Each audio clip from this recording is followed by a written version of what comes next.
Hey, it's Quadix here. Today we'll be doing What If Naruto was Madara's grandson. Today I'm gonna be doing something new. The intro is gonna be at the beginning of the video. There's not gonna be any talking. Um, so yeah. Today I'm gonna be probably uploading three videos because if what if Naruto was banished from the village after Sasuke left gets 16 likes, then I'll have to upload it again today. And if it doesn't, it's probably just gonna be two videos. Um, I'm also gonna be uploading what if Naruto, I mean the abandoned Uchiha part 2. I've gotten a lot of support on that. And if please comment down below, hit the bell, hit the like button. Sorry, it's just all out of place. I don't have any script. Um, yeah, I should have probably done one. But anyways, let's get into the story. I was gonna say roll the intro, but it's already been rolled. No. Okay. Chapter 3. Beginning of a Legend. In every shinobi village, there is a reminder of their precious leader and heroes to honor their memory and sacrifice they did to protect and defend their homes. In Konoha, there is a certain mountain that shows that exact thing. The mountain was actually called the Hokage, leader of the Leaf Village mountain, and in it were carved the previous and current Hokages of the Leaf, and there it stood the face of the legendary shinobi, Senju Hashirama, leader of the Senju clan, one of the founders of the Leaf Village, and the first user of the Mokuton element. He was a caring and kind person dedicated to serve his village. However, he ended up dying during the First Shinobi War. His fight against Uchiha Madara had taken its toll and left him permanently weakened. He was at the time of his death a shell of his former self. But even now, about 80 years after his death, he's still remembered by everyone in the village. The second phase belonged to Senju Tsubarama.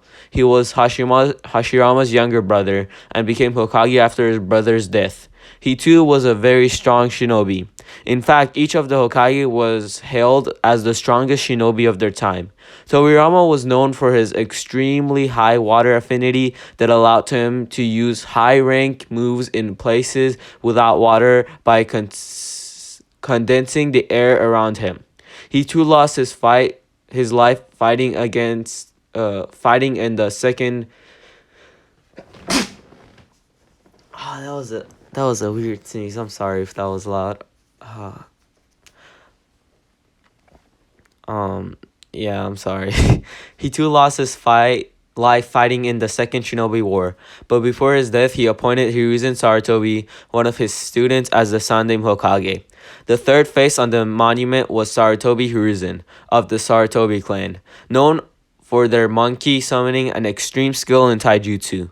Hiruzen is currently around 55 years old. He's one of the most powerful shinobi in the village, but in his prime he was hailed as a shinobi, as the god of the shinobi, mostly because of his skill in the ninjutsu that allowed him to combine different elements to his attacks. Hiruzen is the current leader of the Leaf Village after his successor, the Yondaime Hokage, died. Um, by the way, this isn't part of the story, but Hiruzen is like really underestimated. Um, he has control over all five elements. I mean, what Kakashi does too, but like he was known for that. Um, and I feel like people just think of him as like one of the weakest. While in the Naruto world, he was known as the god of shinobi. Well, wasn't the first Hokage too? I'm not sure, but yeah, give Hiruzen his props, man. The last face on the monument was Minato Namikaze, the Yondaime Hokage, hailed as the strongest of the Hokages. He was also the fastest shinobi to ever live in the elemental nations. Not even the Raikage with lightning armor could compete with his speed. He was known for his use of the Haraishin, the Flying Thunder God technique, a S-rank technique of his creation that allowed him to move at almost the speed of light. This technique was the reason that he was known as Yellow Flash. Due to his blonde hair, the only thing that people managed to see was a yellow flash due to his speed. In the Leaf Village, he was a hero that sacrificed his life to kill the Kyuubi no Yoko that attacked the village 5 years ago. And here, 5 years later, after the Kyuubi attack, is where our story truly begins with a small boy that, despite being mistreated his whole life, will rise to become the legend he was born to be. The story continues. Just in case this is like I'm talking too fast, you can go to the YouTube settings and slow it down. I'm if this okay, so I've been having troubles uploading the videos lately. Um so I might speak faster so the video's shorter. Yeah, and if that bothers you, you can slow it down. By the way, I'm thinking about starting a new series since the last new series that I started had such a well reception. I'm gonna be continuing those, by the way. Could you give suggestions for that? Like things you want to see, and also anime suggestions because I need some good anime to watch. Anyways, let's continue. Konoha 5 years after the Kyuubi attack, October 10th. It was a warm night in the Leaf Village. The sun was just going down. It was starting to dim. A town lights were coming up and we still could see many people going around the village doing their business. Unlike many other villages, even though Konoha was the most powerful village in the elemental nation, it didn't seem militaristic or cold. Many people, if they saw Konoha, would say that it wasn't a shinobi village. However, the mountain that surrounded the north part of the village was a dead giveaway. In it were carved the faces of the most powerful shinobi to ever live.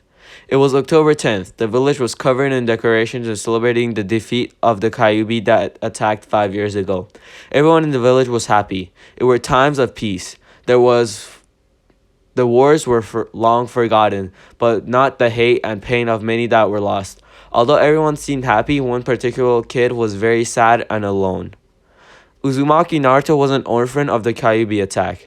He was about 120 centimeters, which is 3'11", and had spiky blonde hair, the bluest eyes anyone had ever seen, and in each cheek he had 3 whisker marks, a birthmark. He was wearing a white shirt with short sleeves with an orange swirl his in his back and black pants.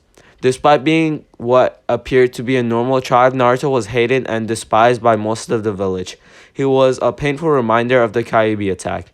He was expelled from the orphanage at the age of 4 and lived in the streets for about a month until the Hokage Anbu found him and took him to the Sandaime. Sandaime eventually became a grandfather figure to him. He gave Naruto a small apartment and an allowance to live, but Naruto was constantly pursued by the villagers and constantly abused and beaten. Their swords kicked him out or sold him rotten merchandise or charged twice the price. Even in the orphanage, he still received the same treatment. Growing up in this kind of life, Naruto was forced to mature quickly if he wanted to survive. Because of his treatment, Naruto became a highly intelligent kid that could rival a Nara. He became cold and cultivated to everyone except his closest people, that in his case were simply the Hokage himself and the owners of a ramen stand. Only 3 people cared for Naruto and wondered if he was eating or sleeping well. During his birthday, things were even worse because the villagers and a few shinobi would gather up and hunt him down like an animal. And here he was, and here is where we are.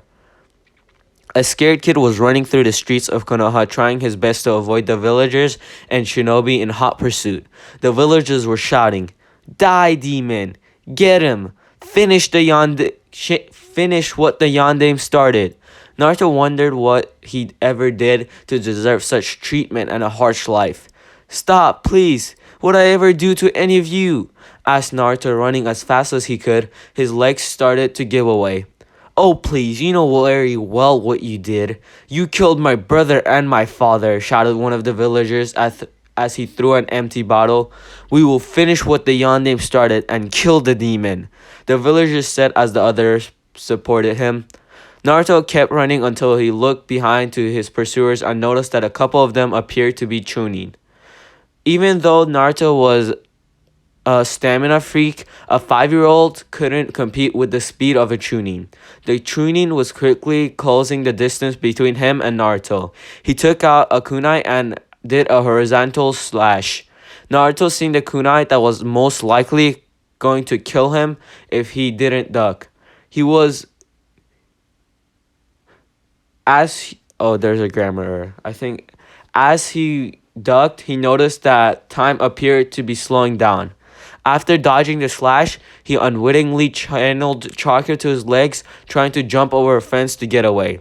The rest of the shinobi seeing this were actually surprised, but they couldn't let the demon get away, so all of them threw a couple of kunai at him while saying, "Kunai kaja shuriken no jutsu."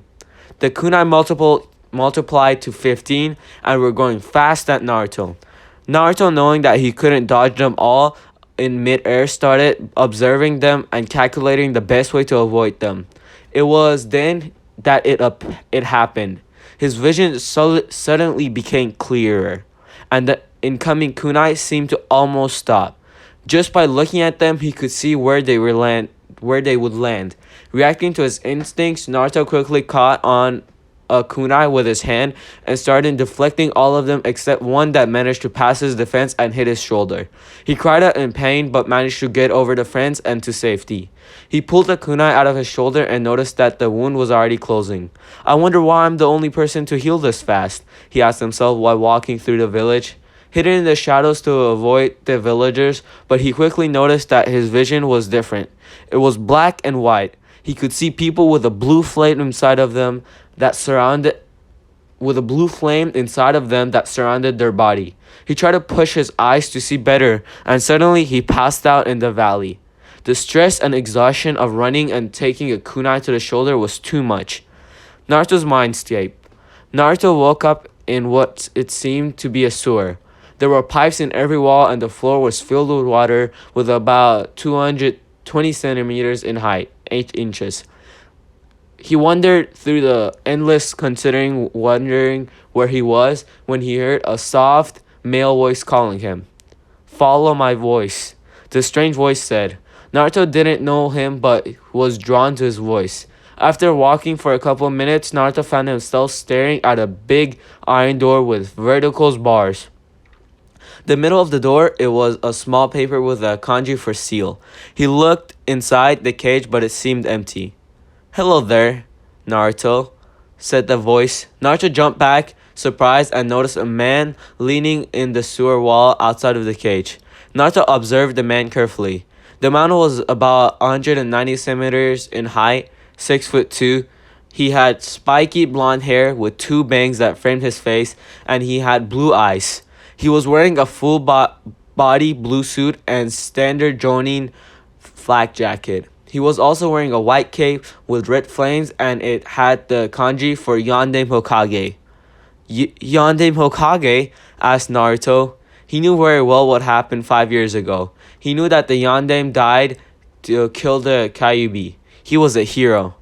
"My name is Minato Namikaze, and I am the Yondaime Hokage," he said, looking at the kid in front of him, and wondered how it happened so soon.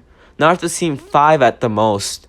How? You're supposed to be dead. Am I dead too?" Naruto asked. "No, you're not dead, but unfortunately, I am," Minato replied. "But if you're dead, then where am I? And how do you know my name?" Naruto wondered what the hell was going on. "Naruto, I'm gonna explain everything to you. Listen closely, okay?" he asked, to which Naruto nodded. "We're inside your mind. This is your mindscape. It's basically a representation of your mind in a physical form. Understand?" Naruto nodded. "Now the truth is that I am your father." Naruto froze when he heard that. No, it can't be. Gigi told me he didn't know who my parents were." Naruto thought. "You're my father? How?" Naruto asked. "Well, about that, how you will find out when you're older," Minato said, chuckling. but it is true. I am your father, and I'm sorry I wasn't here with you, but I had to stop the Kyuubi. But listen, I don't have much time. You're probably wondering why this village treats you like a monster, to which Naruto slowly nodded. Well, there isn't any easy way to say this, but 5 years ago when you were born, the Kyuubi attacked the village. Sanjay said that I killed the Kyuubi, but that is impossible. Kyuubi is a mass of chakra without actual a physical body, so it can't die. The only way I could stop it was to seal it inside a newborn baby. I'm sorry to say, but I had to seal it into you. He said with a bit of shame, wondering how Naruto would react. Okay, so I'm gonna end it here. The rest of the chapter is him explaining, Minato explaining his heritage about Madara and stuff, and some other stuff, explaining the Sharingan to him, how to unlock it, and telling him how he should train.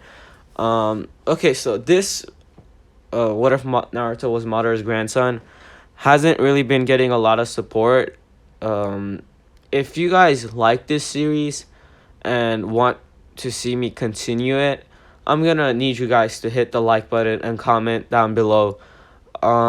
If this Okay, so I'm gonna keep the same thing for this one. I'm gonna upload the next part when it hits 100 views. If you have nothing to comment, just comment Q down, and it helps the algorithm get this to 100 views faster, which means the new part will come out faster. Anyways, I hope you guys enjoyed this and have a great day. I'll see you in the next part, hopefully, if this gets 100 views.